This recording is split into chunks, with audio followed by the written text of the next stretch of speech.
ইতিহাসের জঘন্যতম গণহত্যা চলছে গাজায়। ইসরায়েলি বাহিনীর এই নৃশংস হত্যাযজ্ঞ যেন থামছেই না। এবার ইসরায়েলি বাহিনীর এই গণহত্যার প্রতিবাদে 7 এপ্রিল সোমবার বিশ্বব্যাপী হরতাল পালনের আহ্বান জানিয়েছেন নিপীড়িত গাজাবাসী। গণহত্যা বন্ধের জন্য বিশ্বের সব দেশে একযোগে সব ধরনের শিক্ষা প্রতিষ্ঠান, সরকারি বেসরকারি অফিস আদালত বন্ধ রাখার আহ্বান জানিয়েছেন তারা।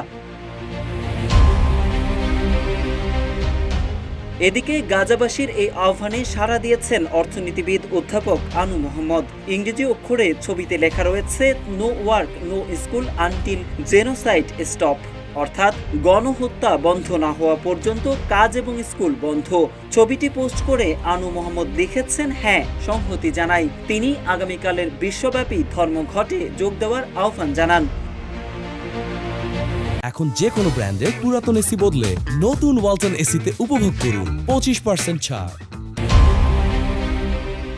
এদিকে আগামীকাল বিশ্বব্যাপী হরতাল পালনের আহ্বান জানিয়ে করা এক ফেসবুক পোস্টে সার্জিস আলম লিখেছেন, মানুষ ও মুসলিম হিসেবে এসব অর্থাৎ শিক্ষা প্রতিষ্ঠান, অফিস আদালত বন্ধ রাখাতেই আমাদের দায়িত্ব সীমাবদ্ধ হওয়া উচিত নয়, বরং দলমত নির্বিশেষে সারা দেশের ছাত্র জনতা একসঙ্গে রাজপথে নেমে ইসরায়েলি খুনিদের বিরুদ্ধে প্রতিবাদ জানানো উচিত।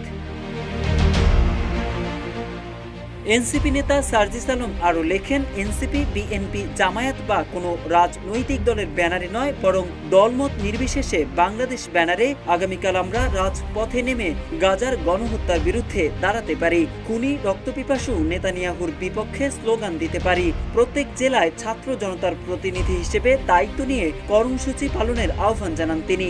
সার্জিস বলেন, 7 এপ্রিল কোনো দলমত পক্ষের হয়ে নয়, বরং বাংলাদেশের পক্ষ হতে গাজার মজলুম মানুষের পক্ষে হোক। এদিকে ইসরায়েলি নৃশংসতার প্রতিবাদে ও মজলুম ফিলিস্তিনিদের পক্ষে দাঁড়ানোর আহ্বান জানিয়েছে ঢাকা বিশ্ববিদ্যালয়ের ছাত্র নেতারা।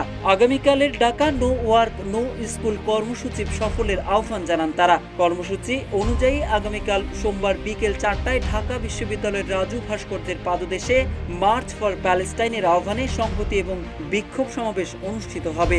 একই সঙ্গে সারা দেশের সব শিক্ষা প্রতিষ্ঠানে এই কর্মসূচি পালনের আহ্বান জানানো হয়েছে। এদিকে এক ফেসবুক পোস্টে ছাত্রনেতা এবি জোবায়ের জেনারেল স্ট্রাইক পালনের আহ্বান জানান। তিনি লেখেন, চলুন বৈশ্বিকভাবে একযোগে দাবি জানাই ফ্রি ফ্রি প্যালেস্টাইন। এছাড়া আগামীকালের আন্দোলনে সংহতি জানিয়েছেন শিবির নেতা সাদিক কায়েম। তিনি লিখেন, বিইজনিল্লাহ অচিরেই আমরা তোমাদের লড়াইয়ে শামিল হব। তিনিও নো ওয়ার্ক নো স্কুল এই কর্মসূচি সফল করার আহ্বান জানান। এদিকে এক প্রেস বিজ্ঞপ্তিতে বৈষম্য বিরোধী ছাত্র আন্দোলনের সাবেক সমন্বয়ক রেজওয়ান আহমেদ রিফাতও মার্চ ফর প্যালেস্টাইন সংহতি সমাবেশের আহ্বান জানিয়েছেন। মোহাম্মদ সাইফুল ইসলাম, ইত্তেফাক।